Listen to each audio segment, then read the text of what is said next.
Hello friends, welcome to Presidency School's YouTube channel. I, Shridasi, would like you to take to the endocrine glands part 2. In our previous video, we have learned about the two endocrine glands in detail, and in this video, we will learn about the second part of the endocrine system. Before getting into the details of the second part, we'll first learn what we have learned in the previous video. We learned about the hormonal and the nervous control difference. We learned about the difference in endo and the exocrine. We learned about the adrenal and the pancreas in detail with understanding of the location, secretion, function and the disorder that is caused due to the hypo and the hypersecretion of hormone. Now let's understand the third part of the endocrine gland, that is the thyroid gland. If you look at this diagram is a front view and this is the back view. This is a butterfly shaped structure. You can see it's a bilobe and basically present it in the front of the neck. And it secretes two hormones. One is thyroxine and calcitonin. Thyroxine is in the syllabus but calcitonin is not included in the syllabus. So whenever in the exam the question comes, what does the thyroid gland secretes? You can write it secretes thyroxine and calcitonin. We can write both. Next, what is the role of the thyroxine? It regulates the basal metabolism. Metabolism means once there is an increase in the secretion of thyroxine, it will increase the metabolism, and if it is decrease in secretion, it will lower the metabolism. Now what will happen when it's going to be an insufficient secretion and if there is going to be an over secretion? Both the cases are abnormal, whether it is under or it's over.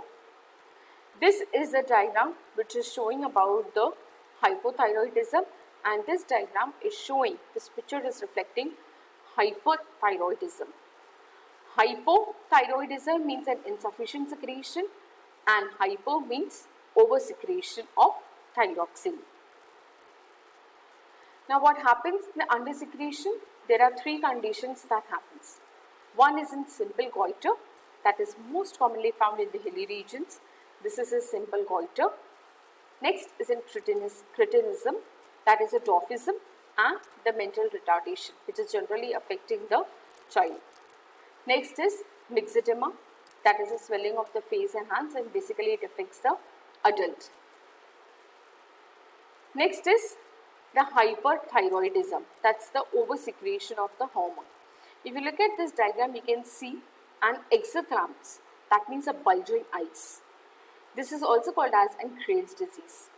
It shows a marked increase in the metabolic rate, shortness of the breath, protruding eye, and in rapid heartbeat.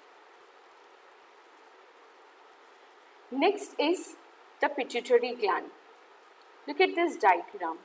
This is a pituitary gland that is hanging from the mid of the brain, basically the hypothalamus. And this pituitary gland is called as the master gland. Master gland means what? Master, which controls and regulates the activities of other endocrine glands. Controls and regulates the other activities means what? Will initiate or trigger the other glands to secrete the hormone. That's why pituitary is called as the master gland. And this is one of the reasons which has been asked in the exam. Who is called as the master gland? Pituitary. Pituitary is known as the master gland. Explain. Now if you look at the structure of the pituitary gland, it has three lobes. Two distinct lobes that you can see. One is an anterior lobe, second is an posterior lobe. It is also called as an posterior and anterior pituitary and posterior pituitary. Both of these, they secrete different hormones. And if you look at this intermediate lobe, this is almost absent in humans, but it is more functional in the lower animals. Now let's understand what are the hormones that are secreted by the anterior pituitary and posterior pituitary. First, anterior pituitary, that's the growth hormone, which is also called as somatotropin. What will happen if there is a deficiency? If growth hormone, growth means which will lead to the growth and development. But once it is in deficiency, it will lead to what? dwarfism. And if it's an oversecretion, it will lead to gigantism. Dwarfism means short in height and gigantism means very long, very tall in case of child, and it causes acromegaly in case of adult. Next is the thyroid stimulating hormone. Please remember the abbreviation is TSH, and activates the endocrine gland. Which endocrine gland? Thyroid. To secrete thyroxine. As I said, it is a master gland. So it will ask the other endocrine glands to secrete the hormones. Next you can see is gonad stimulating hormone, which we also call it as gonadotropic. Gonad means, you have to remember that it is the testes and ovaries. Now testes and ovaries both are important, right? What do they secrete? Testosterone, progesterone. This you have learned in your previous standards. But in this, they also secretes a follicle stimulating hormone, which we call that as FSH, which will stimulate the egg formation in females and the sperm formation in males. Next is LH, which we call it as a luteinizing hormone, and this hormone stimulates the formation of the corpus luteum to produce the female hormone that is called as progesterone, and the testes to produce the male hormone testosterone. And the third one is prolactin, which will help to secrete the milk after the birth of child. So gonad stimulating hormone, that is gonadotropin, basically controls the testes and the ovaries, and there are three hormones: follicle stimulating hormone, luteinizing hormone and prolactin. Please remember this. Next is adrenocorticotropic hormone, which we also call it as ACTH. You remember in the adrenal gland we learned about the two parts, adrenal cortex and adrenal medulla. So adrenocorticotropic hormone basically deals with the secretion of adrenal cortex. Now when we are talking about all these tropic hormones, but what is the meaning of the tropic hormones? As I said, the pituitary is a master gland. So it's going to stimulate the other endocrine glands, and it will also stimulate the gonads to produce the hormones. So this is all about the anterior pituitary. Once again, anterior pituitary secretes growth hormone, thyroid stimulating hormone, gonad stimulating hormone, adrenocorticotropic hormone. Next, what are the hormones that are secreted from posterior pituitary? Two hormones. One, vasopressin or antidiuretic hormone. Please remember ADH. We can use both the terms. You can use vasopressin or you can use ADH. And the second one is oxytocin. Now what is the function? Vasopressin constricts the blood vessels which rise in the blood pressure, and it basically affects the kidney. And the deficiency of this leads to diabetes insipidus. You remember in our previous video we learned about the diabetes mellitus, right? Which is what?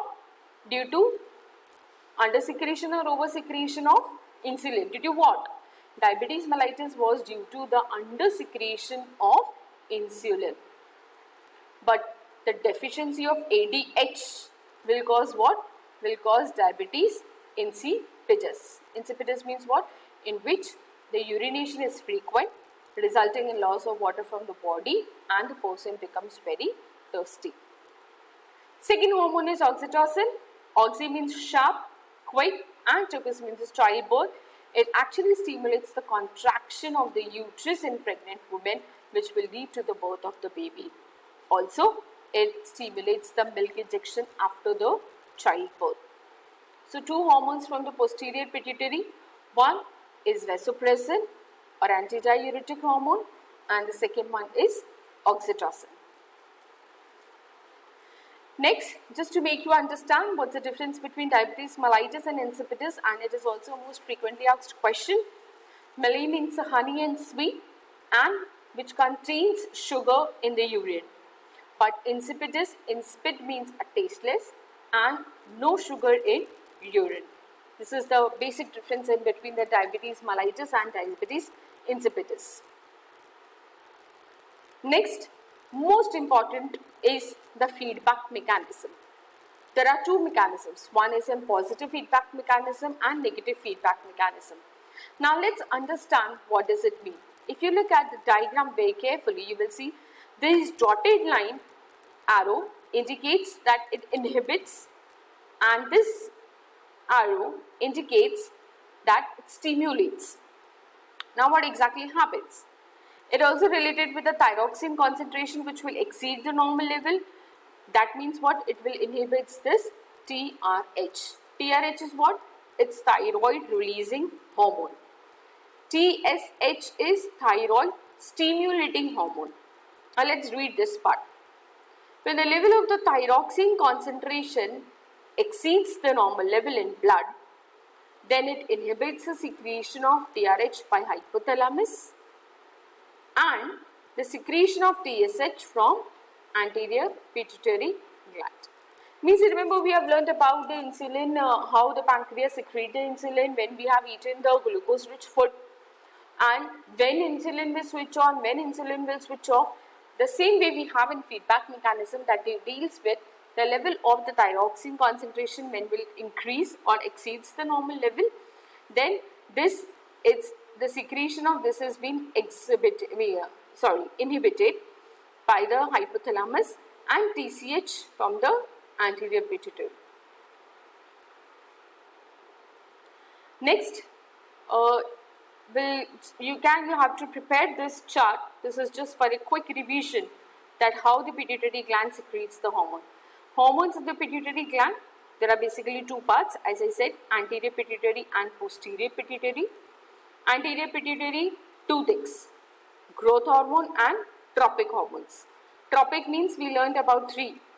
TSH, that is thyroid stimulating hormone, ACTH, that is adrenocorticotropic hormone, and gonadotropic hormone. Gonad, again we learned three, FSH, that is follicle stimulating hormone, LH, luteinizing hormone, and prolactin. These three we learned. Posterior pituitary, we learned about two. One is oxytocin and second is vasopressin. So this was just a quick summary of how the pituitary gland secretes the different hormones. Now this is a small assignment for you. You have to prepare this. Please write down the answers, write down the questions. First question is, what would a child suffer from if there was a hyposecretion from its thyroid? You have to write down that what problems occur due to the hyposecretion of the thyroid glands. Then, state the hormone secreted and the function by the following glands. You have to write down that what is the hormone secreted and what's the function of this. Adrenal gland is adrenaline. Pancreas, you have to mention about insulin and glucagon. Thyroid, you have to mention about thyroxine, calcitonin. Pituitary, you have to mention about the growth hormone. Growth hormone is the hormone which has been secreted by the pituitary gland. And if it is asked, like you have to write down one hormone, so you have to mention about the growth hormone for the pituitary gland. Next question, name the two kinds of diabetes. Already we learned diabetes insipidus and diabetes mellitus. You have to mention the symptom and you have to write down the causes. How the diabetes mellitus is caused and how the diabetes insipidus is caused. Then, why is insulin not given orally but is injected into the body? You might have seen the person who is suffering from the diabetes, and if the diabetes shoots up, instead of taking the medicine, they take the glucose, they take the insulin injections. Now, why do they take insulin injections? So that the insulin will ask the cells to get up and absorb the glucose from the body. I have already explained to you that insulin does not absorb glucose, it will initiate the cells. So my question here is, why it is not given orally and why it is injected? Find out and let me know what answer you are getting. Then you have to write the full forms of TSH, thyroid stimulating hormone, luteinizing hormone, adrenocorticotropic hormone, and next is ADH, that is antidiuretic hormone. Thank you so much for watching this video. Do write me if you have any questions on this.